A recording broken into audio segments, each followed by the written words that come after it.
you're listening to Sustainably Geeky, episode 85. I'm Jennifer, your host. And as a reminder, this is the podcast for the everyday environmentalist, and we appreciate your support. If you don't already subscribe, please be sure to do that. And if you'd like to support us, we are on Buy Me a Coffee at Sustainably Geeky. And with that, I'm excited to introduce today's guest. Today, I'm speaking with Rinaldo Brutoco, founding president and CEO of the World Business Academy, and founding president and CEO of H2 Clipper Incorporated. So, Rinaldo, thank you so much for being on. I'm excited when your folks reached out to me to learn more about what you do with the World Business Academy, and also learn about hydrogen energy, which is something that we haven't really talked about much on this show, and I know that you've got a lot of experience in. So can you start by telling us about your work at the World Business Academy, what you guys do, how you got into that, and then how this led to the founding of H2C? Sure. Thank you, Jennifer. And thank you for having me on the show today. I'm really glad to have a chance to spread the word. It's a lot of what we talk about is still very new to the public. So we look forward to the opportunity to spread it, particularly in simple fashion. As I told you earlier, if anything sounds too technical, please stop me and have me, say it in clearer layman's language. Basically, one of the books I've written 4 books. One was a college textbook that Simon & Schuster published on nuclear energy. One was on executive training for executives taking more responsibility for the whole of society. One was on winning the innovation game. And the one that I'm going to talk about today, in 2007, we published a book called Freedom from Mideast Oil. And what that was, it was a compendium of everything that had ever been suggested as a renewable energy option, whether it existed or not, just in theory alone or not otherwise. And we commented on what we thought about each of them, both technically, economically, and practically. The Academy, to answer that part of the question, is a 501c3 nonprofit that I started in 1985 and has been a think tank ever since. We're particularly good in renewable energy and have been since 2007. We are probably one of the leading institutes in the world on basically hydrogen. We're definitely the leading institute in the world on methane releases into the atmosphere. And we do research and publish in a whole host of subjects. In addition to my 4 books, I've done 150 1,000-word op-ed pieces that have been published in the Montecito Journal. I've done probably 45 to 50 major articles and Lord knows how many podcasts.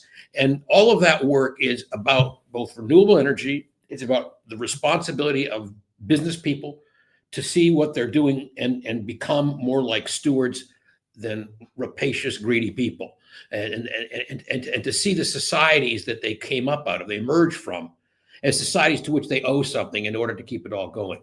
And so that kind of educating business leadership. I've had the good fortune to be invited and do guest lecturing at the Stanford Business School, Kellogg Business School, Keenan Flagler, Case Western, University of Barcelona. I can list some more. And the goal of all that was to educate the next cadre of young people going into business, particularly business schools, business in any form. And in one case, my book on the new paradigms in business was actually taught at Stanford, Kellogg, and a few other places. So why did we get involved as we have with hydrogen is a really great question. In that book, which we had no prejudice when we started to write it, because it was based on a lot of research, a couple of years of research, 2.5 years actually, it became apparent as we went through it that nothing could replace fossil fuels but hydrogen. Now, people probably don't know this. Most people don't. But 97%, 98% of the entire universe is hydrogen.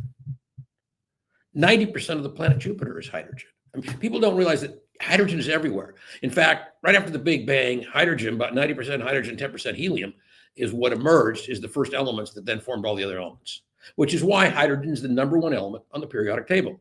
So the simplest element, 1 proton, 1 neutron, 1 electron. Why does that make it such an ideal candidate to replace fossil fuel? Because hydrogen has this propensity to be able to store energy for indefinite periods of time, years if it wants to. And when you want to tap it, to give it off as energy. So it's both a battery in that sense, and it's a source of energy.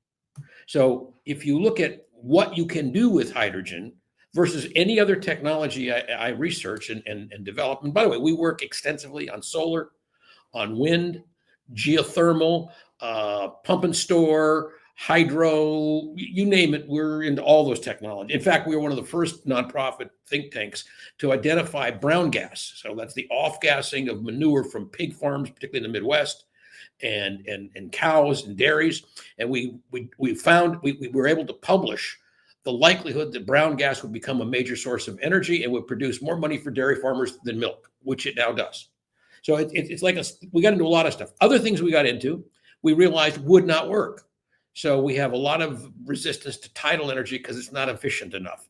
We have felt very negative about tapping the top of the ocean in order to have waves converted to energy into electricity, and predicted that that would fail because the ocean's so hard an environment, harsh. The equipment that you need to build to make it work is too heavy to produce energy economically. And there was very interesting experiments on the sea snakes, which were designed to do that off the coast of Spain, which became destroyed within the first winter. So we're real practical. And by the time we got to the end of the book, we said, well, what's the solution? And the answer we concluded was take 100% green sources of energy. So that would be solar, that would be wind, geothermal. It could be pump and store. Definitely it's hydro. All of those are green sources of energy, but they have one thing in common that has been a drawback up until now, and that is what do you do, as the old saying goes, when the sun don't shine and the wind don't blow? How do you store the energy efficiently from that wind and from that solar array so that when you want it, you can put it back into the application? And so what we discovered was hydrogen was that optimum thing to do. We've designed, actually, there's a video on my website where we did a speech with slides, I'm going to say at least 7 or 8 years ago, where we showed how we could redesign the entire energy system in California, which is where I live.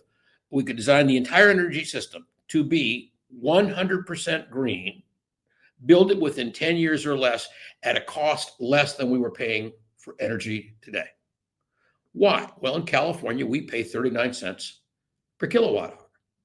We know we can produce solar anywhere in the state for 4 cents per kilowatt. 4 cents, 39 cents. Oh, my goodness, big difference. Wind in California will produce at about 5.5 cents. 5.5 cents, 39 cents. Gee, big difference. Lots of room for profit for everybody in there.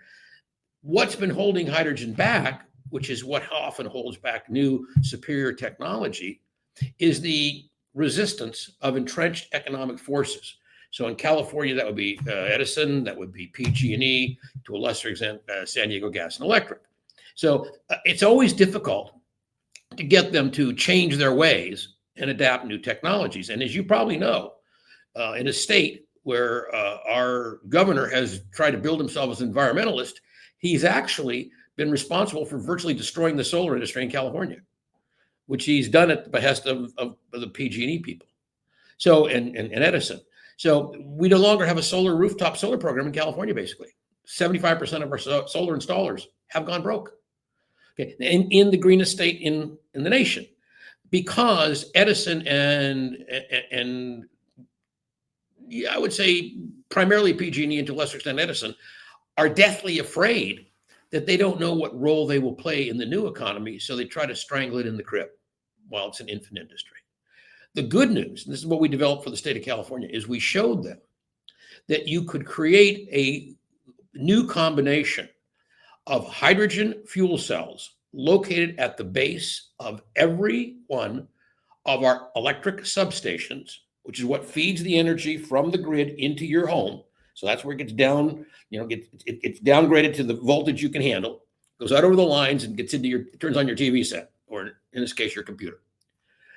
What we said is if we were to put a hydrogen fuel cell at the base of every one of those stations and generate electricity today from either solar or wind, geothermal, whatever, we could immediately reduce the burden on the grid, which can't supply enough energy, and we have cutoffs all the time.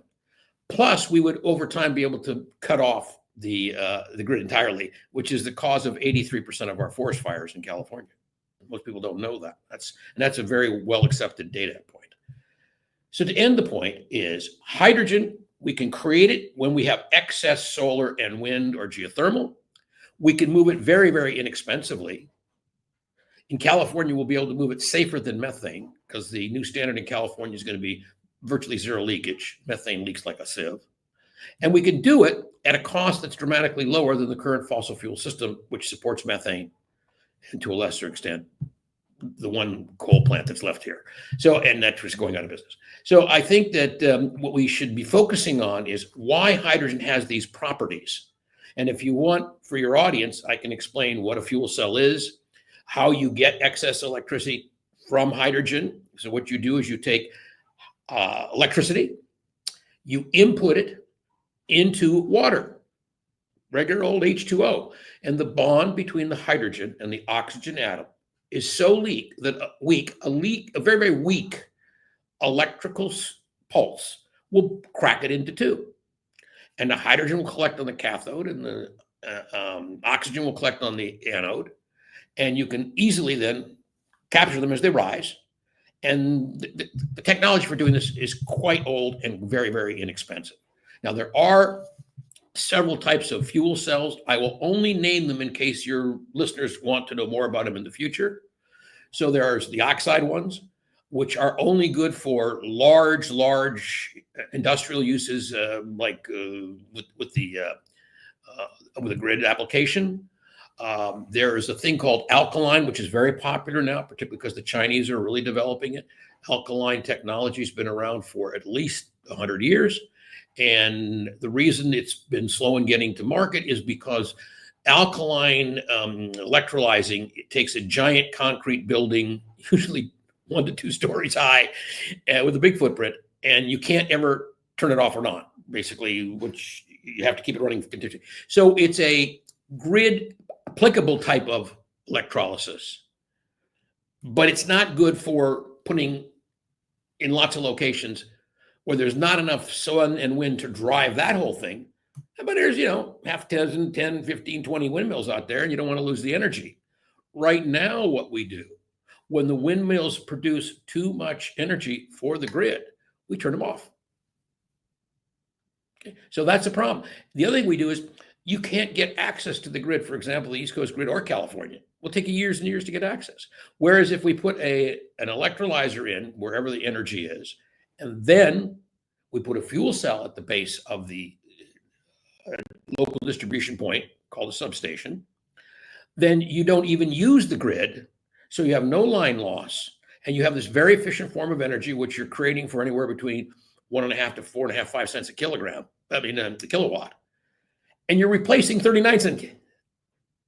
So all of a sudden you're generating profit. And that profit pays to reduce and switch the whole system up.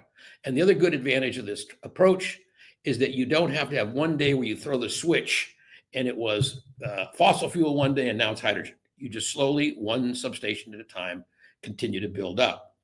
So over a 10-year period, you'd replace the entire system and you drop the cost of the electricity. Now, one more data point and then I'll stop.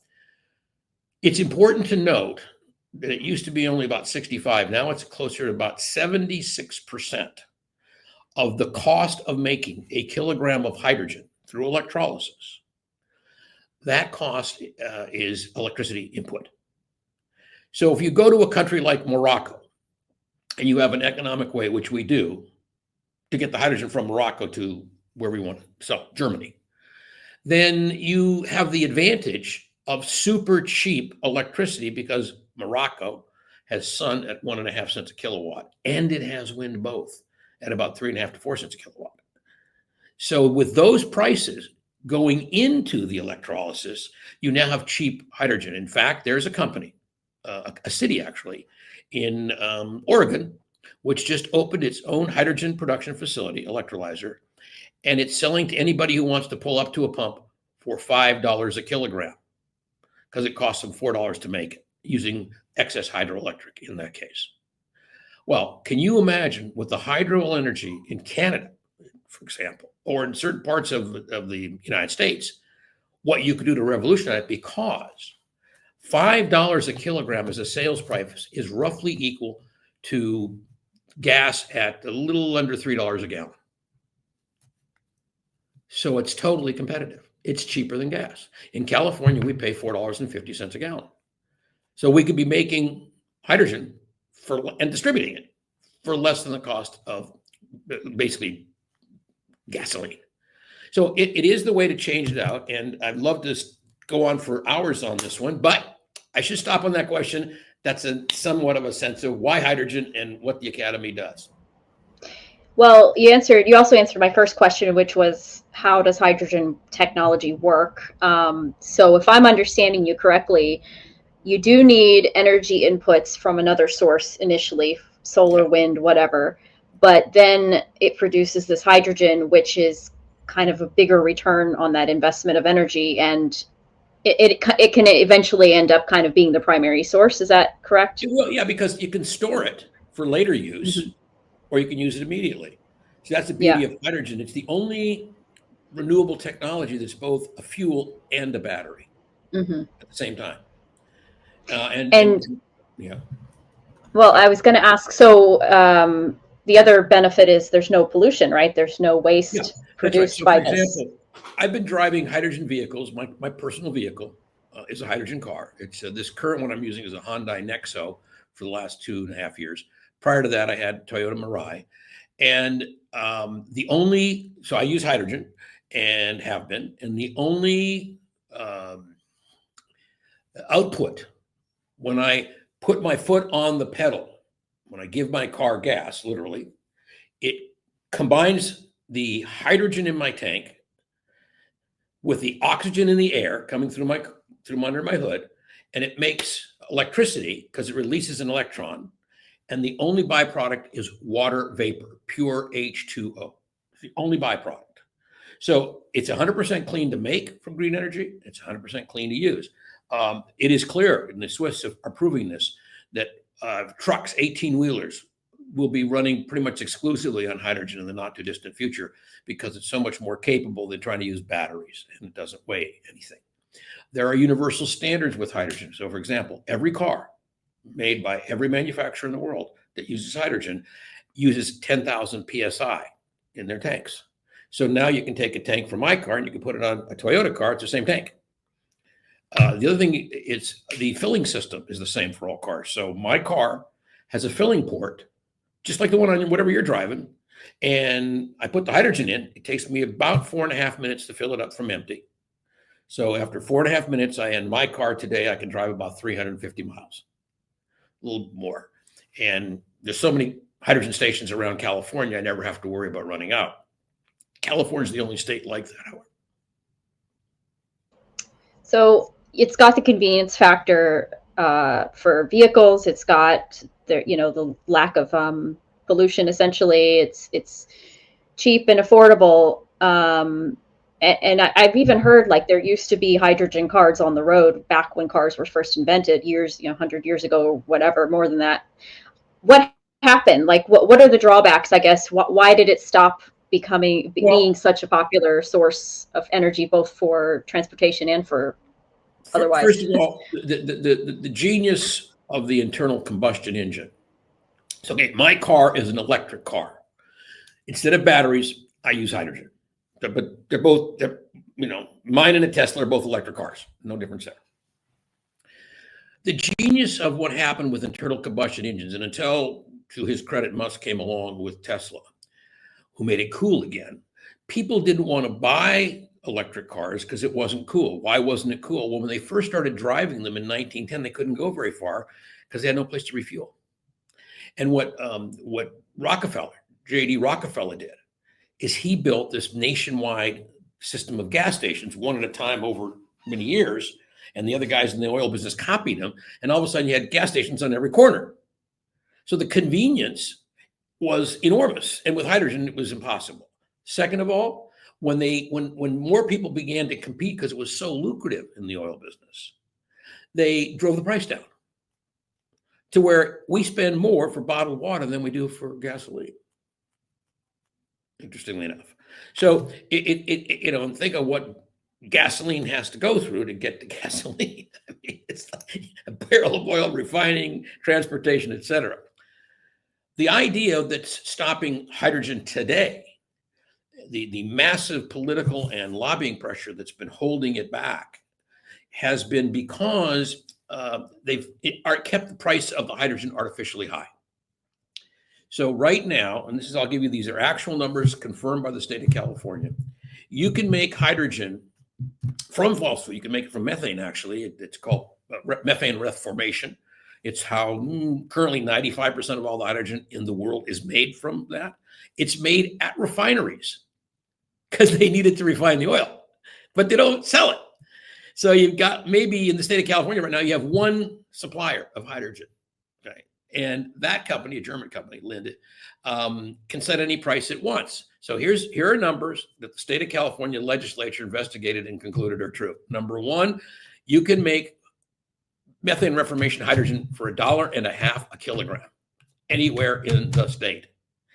And the price to buy it right now in Santa Barbara is $36 per kilogram. Do you see a differential there? $1.50, 36. It's like the differential between make solar for 1.5 cents a kilowatt versus pay 39 cents to PG&E. When you have an infant industry, what happens is those with the accumulated power from the past, they and the subsidy. And subsidies, which hydrogen doesn't have. Yeah, they get $16 billion a year for the richest company. And when people look at oil company profits, they really ought to look not just at the profits they report. Those profits they report are after they pay egregious salaries to their executives, hundreds of millions of dollars a year to their executives. It's also after they pay for all their private jets. I mean, Exxon's got fleets of them, right? And so when you take all these, quote, expenses, and then you still have profits that are so egregious, it's unimaginable. The Greek Croesus in his best day would not dream of such profits. So I believe that this will break down over time, but it's a political issue. It's not a technical or an economic issue as much as a political issue, and it is going to break down. Well, I mean, since we're on the topic of profits and subsidies and all that, I mean, there was an attempt to help subsidize or at least fund implementation of some hydrogen technology in that bill that was passed several years ago by the previous administration. And what is the status of that? Is that still going ahead, or is it all being wiped away because the current administration doesn't see value in it? Well, more because they don't see value. They intentionally are trying to kill renewable energy. They've been very vocal about it. I'm not planting words in their mouth. They've made it very clear they don't want the EPA to regulate power plants for your safety, let alone for energy efficiency.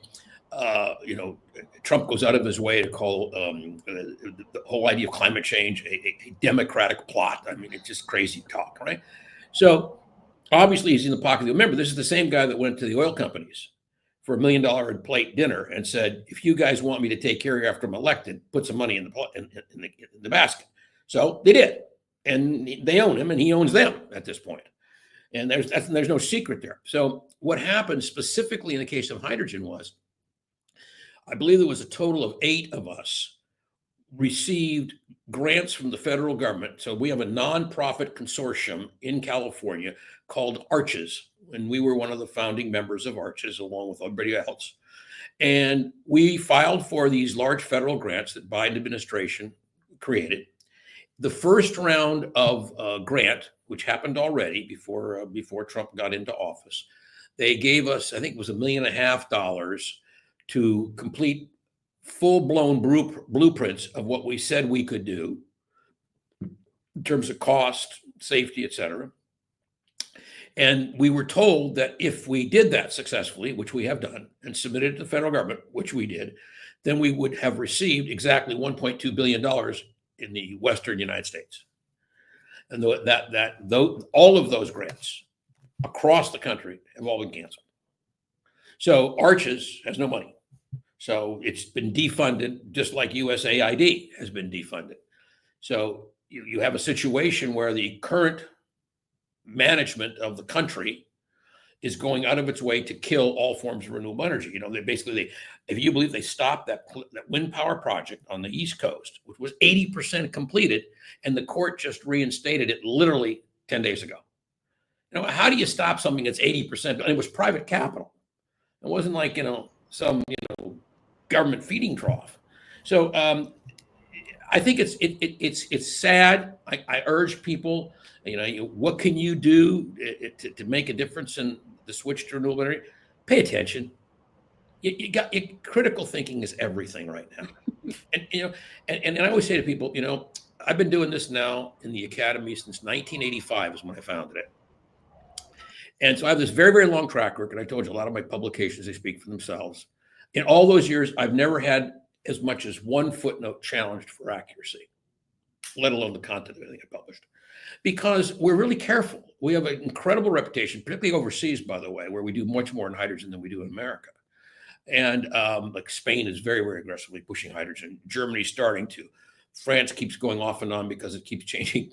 It keeps changing prime ministers every month in this case. It used to be every 8 months. Now it's every month. And so we've had long time relationships with the office of the president in France, which is Macron. And eventually that will sort itself out, I hope, and we'll be able to move forward again. So, and we're very active in California in pushing for very strict standards for hydrogen. We don't want, so we have an alliance we help to create between all the environmentalists, all the business groups except fossil fuel companies. And we also got the government, the political figures to all agree that when we do the hydrogen economy, unlike what we did with methane, we adapted no standards. So methane pipes leak all over the country right now, all over the world, actually. And so we took the position with the Environmental Defense Fund. That's unacceptable because now it's too late. So let's make it right from day one. So we've been very supportive of legislation in California to require a strict system for 100% delivery of hydrogen without risk of any flamming and inflammability issues, leakage issues, et cetera. And we believe that's the way ultimately hydrogen will proceed because we took the trouble to get it right before we started down that trail. And California is doing that, which will help a lot because it is the fourth largest nation in the world. And it also is the one country, if you will, California, that everybody in Europe looks at. Right now, no one in Europe really looks at the American government for leadership. It looks at California in our environmental matters for leadership. And that's what we're hoping to do. And so we've suggested to the Spanish, who we're very close to, and to the Canadians and to the Germans, that they should adopt similar strict standards. And they should also demand accountability on what we pay for energy and why. Example, and then I'll end. We know that because we have not been we've been killing renewable energy in this country for the last 8 months. Our cost of energy has not gone down at a time where all the countries that are doing energy with solar and wind have had a decrease in their cost of energy and more protection against an oil cutoff. So who does that include? It includes China. China put in more renewable energy this year than fossil fuel. Okay, India, more renewable energy than fossil fuel. All of Europe virtually. So the only country that has been like going backwards is the US. All the others are moving forward. And ultimately, when there is a change in government here, which will happen inevitably either with the passage of time or the shedding of blood, I'm not sure which will proceed, but one way or the other, this country will change. And when it does, it will be way behind when it was the world leader in hydrogen just 3 years ago, 3 years ago.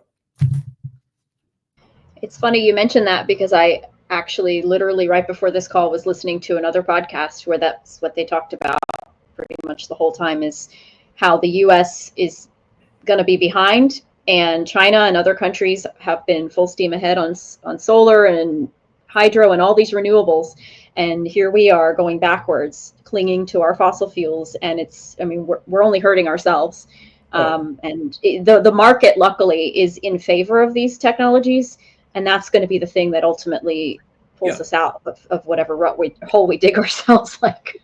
Except for the fact that because of our corrupt political system that permits lobbyists to run the government instead of vice versa, we will get there very, very late to the game, which is good in the one sense that we won't be paying to develop these things, but we will be paying more to buy them from third parties. And we will get there because it's inevitable. And to call climate change a democratic hoax is literally insane. It's literally it's like give this person a jacket with no sleeves. It's somebody who belongs in a padded room, because of course it's not a hoax. Yeah. It's real, and everybody now knows that. And that's true in red states and blue. So spinning this doesn't help, because all it does is makes the climate worse, and the damage it creates worse.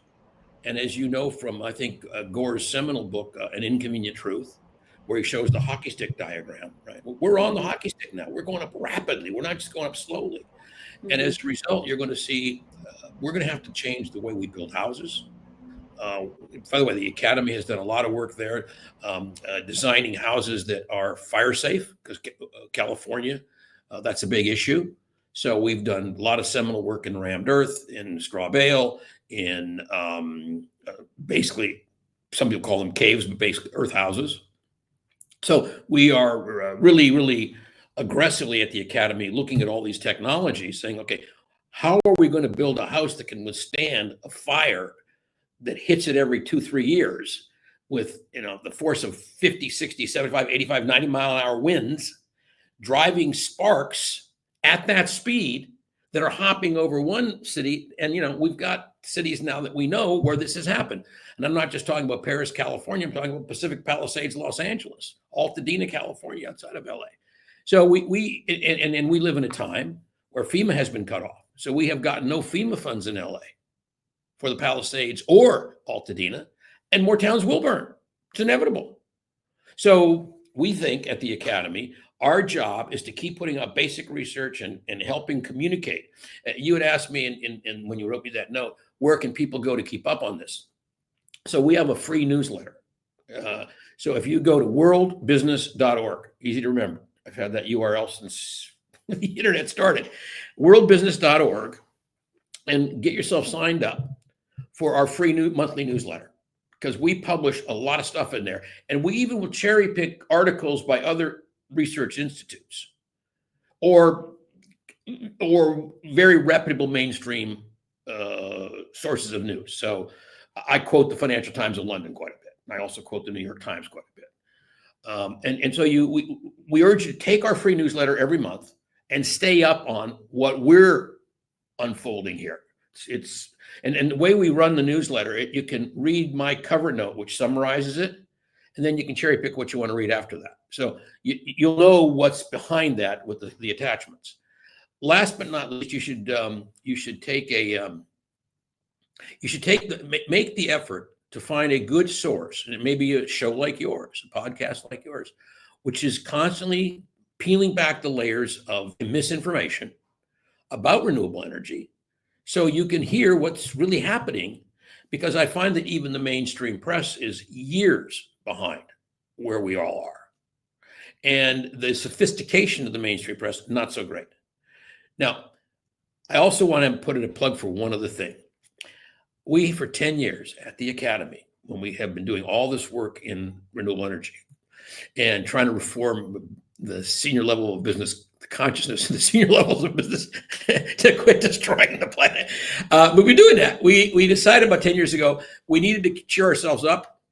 So for free, we also publish the Optimist Daily.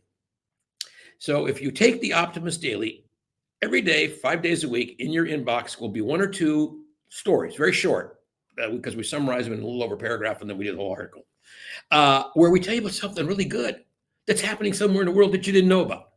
And that's particularly good for Americans who don't tend to read, like I do, other international press. So take the Optimist Daily. It's free. Get the free newsletter from the Academy. And those are 2 things. You also asked me, which I want to make sure I touch on, because I want to leave no doubt with your audience how this happened. You asked me how it is that I came to be both the head of the Academy and the head of H2 Clipper. So you should know, since 1981, so I formed this in 1985, I own and have been running built my own merchant bank. And we only have invested in things that we felt were good for society. So, for example, we got into and still own companies in the organic food industry. And we have got involved with other companies that are doing things in the world of energy. But the one thing that we did do is we did so much basic research on hydrogen that in 22 2008, 2009 at the latest, I was asked to be the senior advisor to the state of Hawaii for how it could convert off of 90% fossil fuel to renewable energy. And I was brought on board by the governor, the legislature, and the business community called Enterprise Honolulu. And so they agreed that I would be like a mediator to help them get through what was clearly a big fight that happened. And we did. I did several years. And I would go back to 4th of July once a month to do that. And it was free. The Academy is a nonprofit. We do that for states and other municipalities. And in the process of doing that, it became clear to me that people didn't realize that they could move hydrogen inexpensively. And the specific question that arose, a very interesting historical study. The last piece of the puzzle, and by the way, I want you to report that by the time I left the state of Hawaii, that project closed, we were already down to about, I'm going to say around 85% from 97% fossil fuel. Today, they're at 62% and dropping. And they're still on the same plan we gave them back then. But the last piece of that plan dealt with a active volcano and what's called the Puna geothermal resource.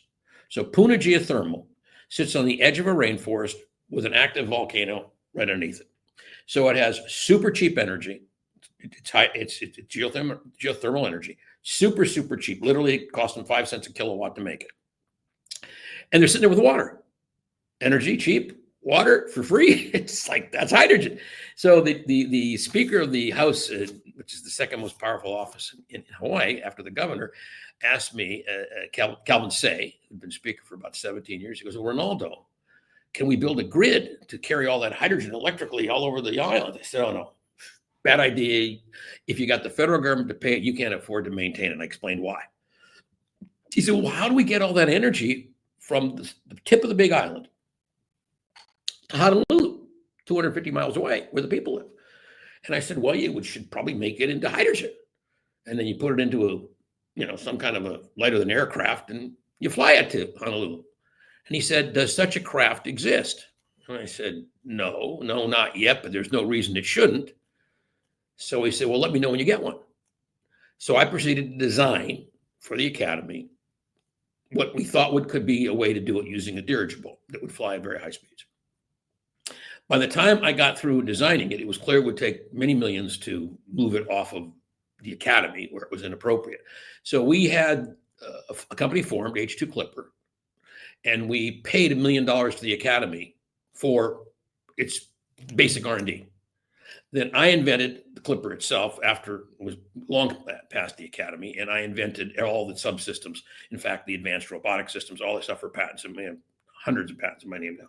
And we did it in a private company so that we could raise the capital to actually deploy it, which is what we're doing. And so that's how the two got connected. It's not the first time we've done that. We have in the past. We'll do basic R&D work in the Academy, but we do not want to build and run things. It's not a C3 thing. So that's how they're sister companies. And in fact, it's been very helpful to the Academy because by giving stock in the early days for my various for-profit ventures to the Academy, it's a way that we've been able to put a lot of money into the Academy to support its work since 1985. So you're a very busy man. I don't know how you do it all. Indeed, I am. Well, I am happy to hear that there's an organization like this that's looking to not only promote safe standards for the implementation of hydrogen, but also the technology and, just like you said, bringing people together and trying to make sure that it's done safely, sustainably, et cetera, because for new technologies, it can go awry very quickly if everyone tries to do their own thing. I do want to ask you, since you've been in this space for a long time, are there any risks associated with the technology around hydrogen? And I guess specifically, a lot of times people might think of the risk of fires or explosions or something. So can you speak to that part of it? Because I know that the technology has advanced quite a bit. Let me address things. There's the common misperception.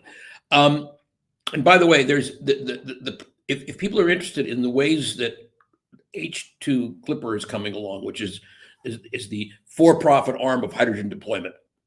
It's called h2clipper.com. Go there And it publishes updates quite frequently on what it's doing, including it now has the most advanced patents for robotic assembly, because we're the only company that can do generative AI robotic assembly with our patents in the world for basically anything that flies. So there's a lot of subtopics, and I'm not going into it with Clipper because that's not the purpose of this interview.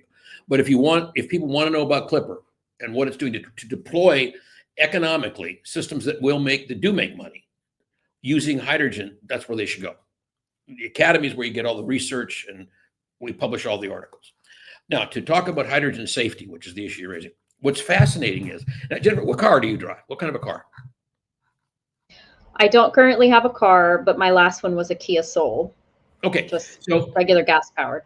Every car that uses gas or diesel or natural gas is a time bomb ticking, because if you take a rifle or a pistol and you shoot at the tank, it will explode.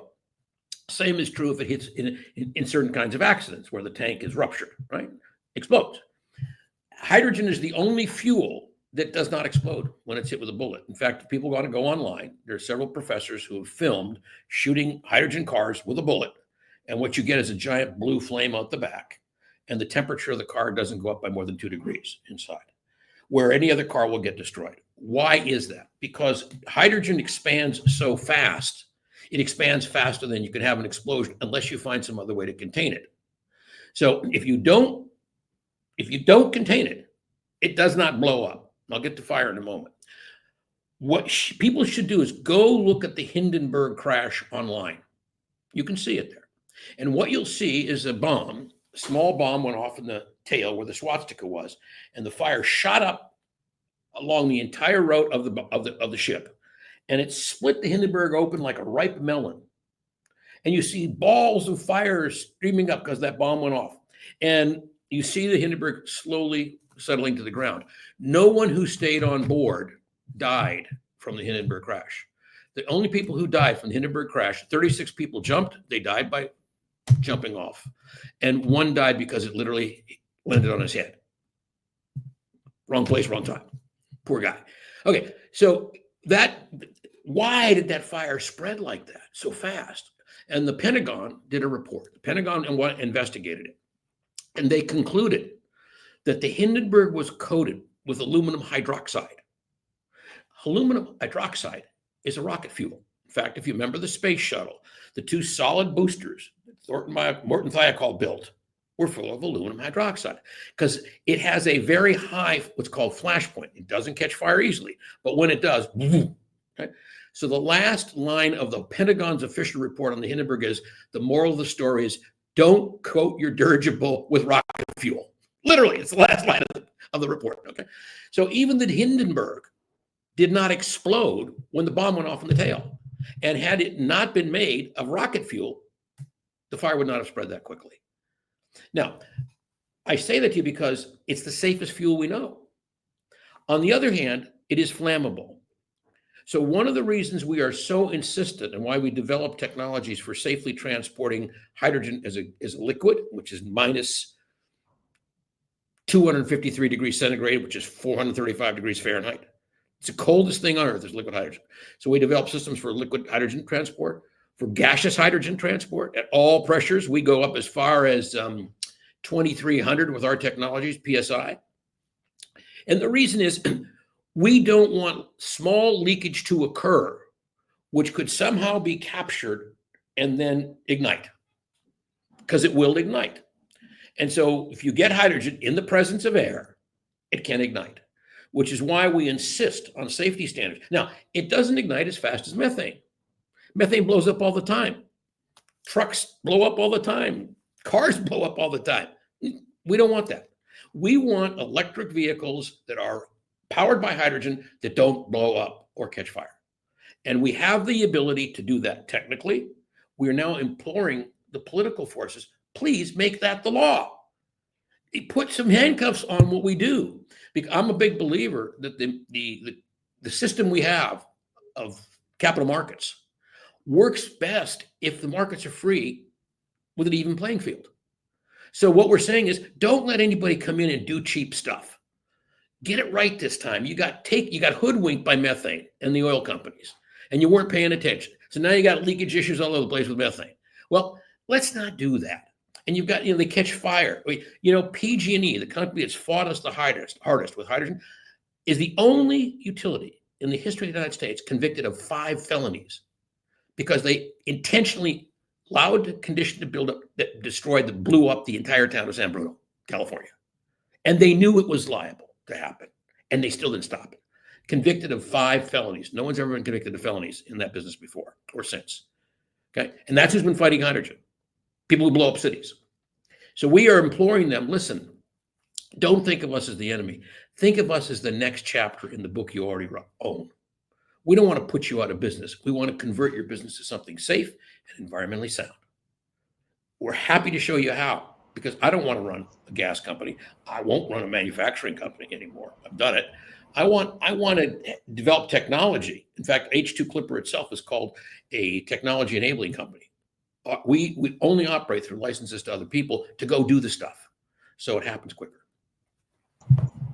Well, thank you for explaining that. I'm sure a lot of folks, when they hear hydrogen, that's one of the first things they think of. And yeah, we actually covered that a little bit on our episode about airships. Episode 66, we talk a lot about, what that form of travel could look like, running on hydrogen or other forms of energy. So it's really interesting to think about. I mean, I think a lot of people hear hydrogen and they just think, oh, that's in the future. That's never going to happen. But it's happening now.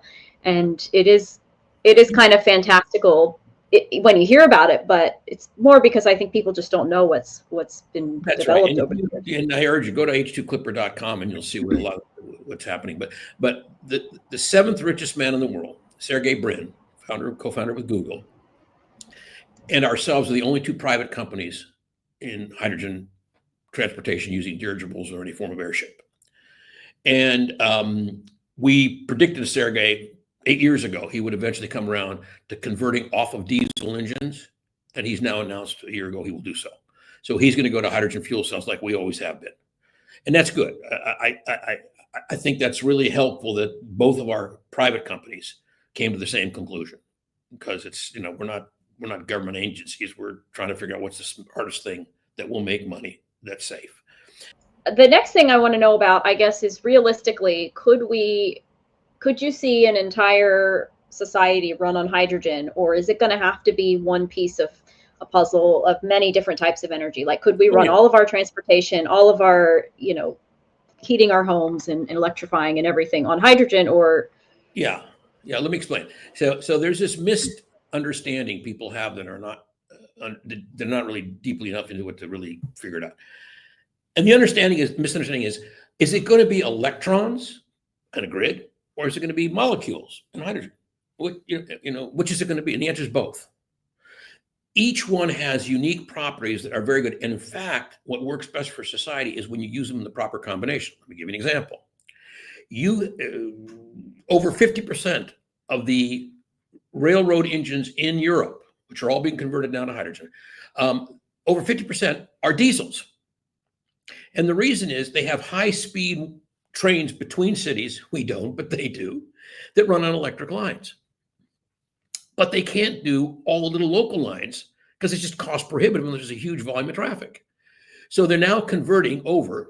France is leading the way. Germany's right behind them. Canada took its first hydrogen locomotive. We just got ours going about a month ago in California. So the only thing you can do to replace all those diesels is hydrogen, because you have to be able to avoid having to change the railroad lines, and you can't build these electric wires all over the place. So how do you turn a diesel into, you make it into an electric, which all diesels are. They're electric engines powered by diesel. So we say, make it an electric engine powered by hydrogen. And originally the French did the first one, invented it. They gave patent rights to the Germans.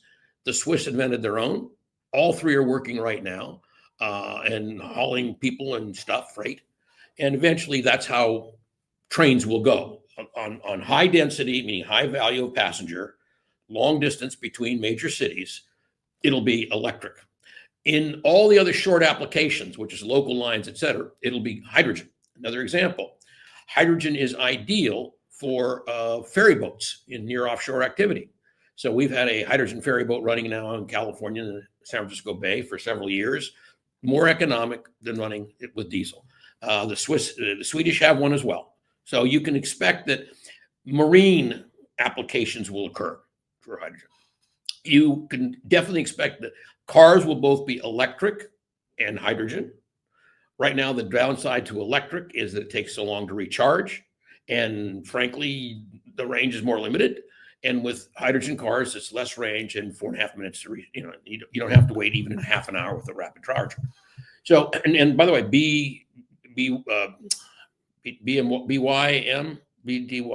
BDY from China has announced that they can produce a car now that will recharge within 5 to 10 minutes. So as these technologies go further into the market, my guess is you'll continue to see both.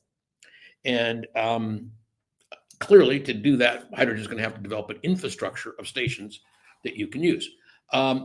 With regard to power plants, most likely you'll see natural gas replaced by hydrogen because it's really easy to do. And in most cases, they're doing it, replacing it with hydrogen combustion. So we have one in LA doing that, which I don't recommend because then you get nitrous oxides. But if you replace it with fuel cells, you get no byproducts. So we are urging electrical companies to consider moving into clean consumption of power using a fuel cell, which is merely something that reunites the hydrogen and the oxygen and throws one electron. So that's how my car works. For example, the only way to get green steel is using hydrogen because it's the only thing that burns at a high enough temperature. The only way to get green cement is hydrogen because you can't do it with an electronic furnaces or et cetera. Same with steel. So you can't get electricity to put that much energy out in any kind of an economic way. So if you want to get away from coke and coal to generate steel and concrete, you got to go to hydrogen, which is what the Swedes are doing. So the first green hydrogen plant is partially opened already, more coming online. And you will see that consumers around the world will be consuming more and more green hydrogen. Right now, I think Mercedes-Benz is buying a huge amount of green steel, if I'm not mistaken, from the Swedes. So that's all coming. So each application has its own purpose. You take like a wind farm off the coast of California, it probably makes more sense to bring that online, and rather than try to put it on our grid, which is already excess capacity, we don't have the ability to take an electron on. Well, you can convert it into hydrogen, bring it to the substation, which is cheap to do, very cheap, and a couple of pennies a kilogram, and you just put a fuel cell there, and all of a sudden it's distributed directly, and the power company still gets a piece of the action because they own all the local distribution lines. I always like to figure out a solution where the old guys can keep making money, because then they'll eventually quit fighting. Although, unfortunately, in the fossil fuel situation, they make so much money that they can't conceive of a system which would generate the kind of monopoly profits they get now. And that's true. But they'll get fair profits. They'll get very fair profits. They don't have Nobody needs that much money anyways. No. It's ridiculous. Well, it's encouraging to hear that it could be a seamless transition where we don't have to completely replace the entire infrastructure, which I think is a big arguing point when people say, oh, we can't do it. It'll take forever. It's too much money, blah, blah, blah. But it sounds like it's actually cheaper. It's cheaper than paying your yeah. monthly electrical bill now. It is cheaper. Yeah. Okay. Now, and the reason that's important to know is because all those arguments, which are fallacious, and if you want, we've published a lot of stuff in the Academy on that, of conversion strategies and stuff. And I'm very, very pleased with how many papers we've put out on that topic. So there's really no argument. I can't find anybody that's really smart that knows the field that actually argues with it. It's more about money. It's like who's got the money and the power, and basically old companies do. And they tend to try to strangle infant industries in their crib. And the idea is kill it before it can be a competitor. They either buy it and bury it, or they kill it. And so that's what we're dealing with a Neanderthal mentality. But, we'll get through eventually. Yeah, hopefully. Well, I know we're running up on time here, but is there anything else we haven't covered or anything you want to say about the future of the industry that you foresee, that you haven't already talked about? I can tell you for a fact, the hydrogen economy is inevitable. It's so much more economic, so much more flexible. Fossil fuel's over. It's just over. Now, we may not survive as human civilization the way we certainly live in Western civilization today because of climate change. So we may not live to see that day, but with that one caveat, yes, the hydrogen economy is inevitable because it's far more economic, and that's what's going to drive business ultimately. And it's far better technically. And, it's been studied to death for so long now. And there are so many proof of concepts, and there's so many things the Europeans are doing now where you can point to say, wait, it's being done there already. What do you mean? Of course it's being done. And there are many projects that are still pending where we think there will be real breakthroughs. For example, using abandoned methane pipes to put a hydrogen pipe down the middle, which doesn't leak and works at 3 times the delivery volume of gas, which makes it more profitable than methane, will be a reason why old abandoned methane pipelines can be brought back to the surface. So there's a lot of different really good news things here that I think people can look forward to. So I'd leave you with it's inevitable if we survive. And if we don't address climate change more vigorously than we are, as a planetary civilization, we're doing pretty good right now. For example, this year, more renewable energy was brought online globally than fossil fuel energy. And that's the beginning of a very accelerating trend because you got China behind it, you got India behind it. These are the big countries. Everybody in Europe's behind it. Even people in Indonesia, where they're basically their number one wealth export is fossil fuels, get the inevitability and are building these things. And as I said, there's an example in I believe it's Oregon or Washington State, one of the two. I'll double check. And if you want, I can send you the article. In fact, any article I mention or reference, just let Shannon know. She'll send it to you. Where they're sending it, they're selling. You pull up to their pump, and it's $5 a kilogram. Anybody can buy it. And of course, they got their police cars running on it, and their emergency medical equipment. And that's what we're telling everybody is possible. Well, it's nice to end on a positive note that, we can get through this and transition to sustainable energy sources, and that, the technology's there. We just have to have the will. Jennifer, we have to. People need to understand this is not an option. Okay, so it frustrates me when I hear people say, "Well, we got to slow climate change down." No, actually, it's gone too far. We got to reverse it. So, how do we reverse climate change? How do we repair the damage we've done when we're already up around 415 ppm or more parts per million of CO2 alone? Okay, and there's an answer to that question. Direct air capture is an answer. There's others, but we have the intelligence, and frankly, we have the capital, if we're allowed to spend it, to implement these solutions. But we got to break through the political problems and the entrenched right now. I'll leave you with this thought: the entire planetary energy system, so like the blood system in your body, is fossil fuel. We have to replace it.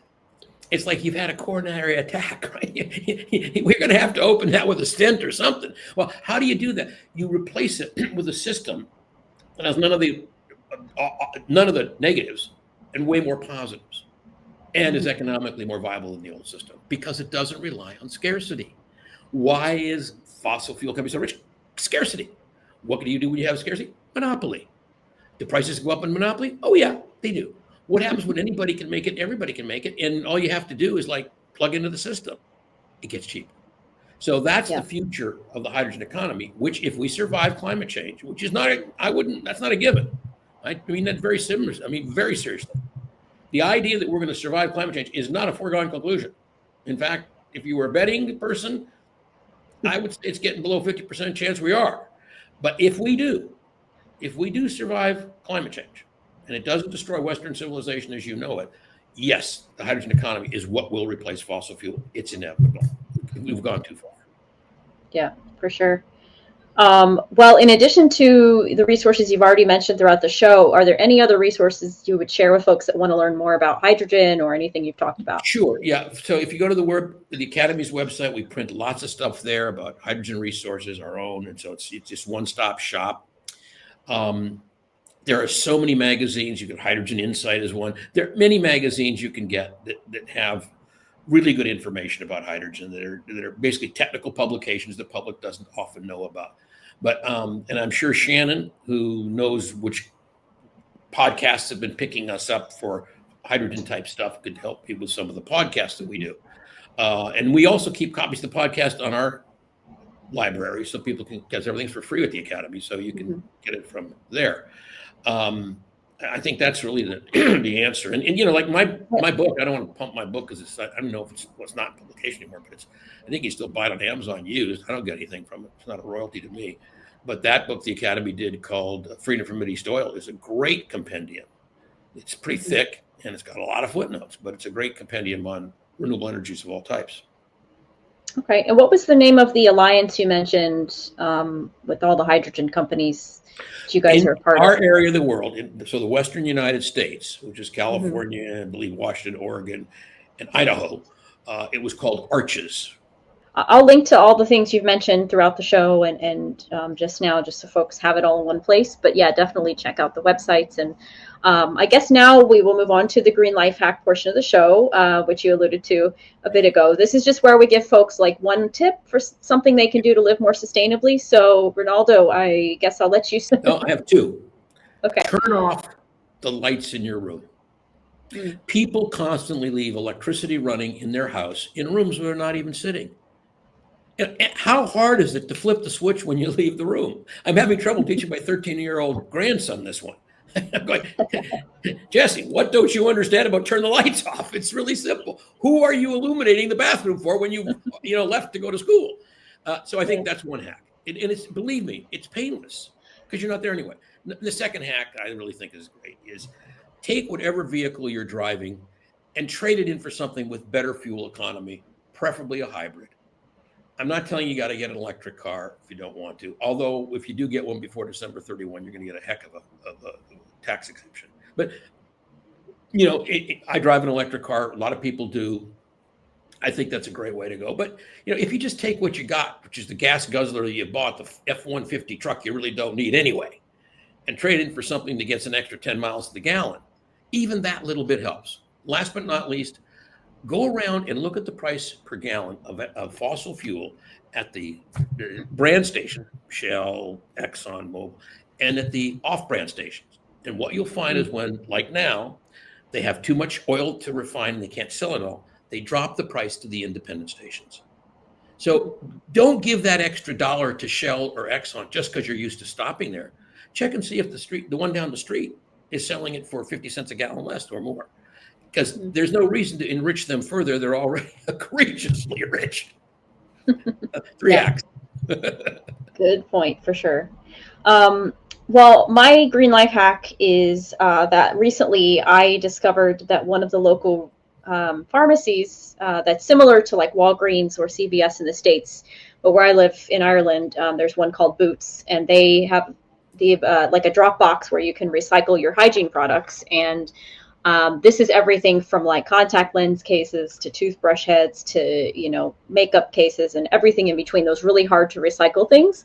So I would say folks that are looking for a way to get rid of those things responsibly, because we all have to wash ourselves and, everything comes with packaging these days. If you can't reduce the packaging or eliminate it entirely, that's a great way to recycle them if you live in a place that offers that, or check out TerraCycle or something like that. Well, Rinaldo, thank you again for being on the show. I appreciate all of your knowledge. And for those listening, check us out, subscribe, find us on YouTube, anywhere you listen to podcasts. We're on Instagram, and everywhere is Sustainably Geeky. And again, buy me a coffee. I'm on everything is Head's Gonna Be Me if you're interested in following me as well.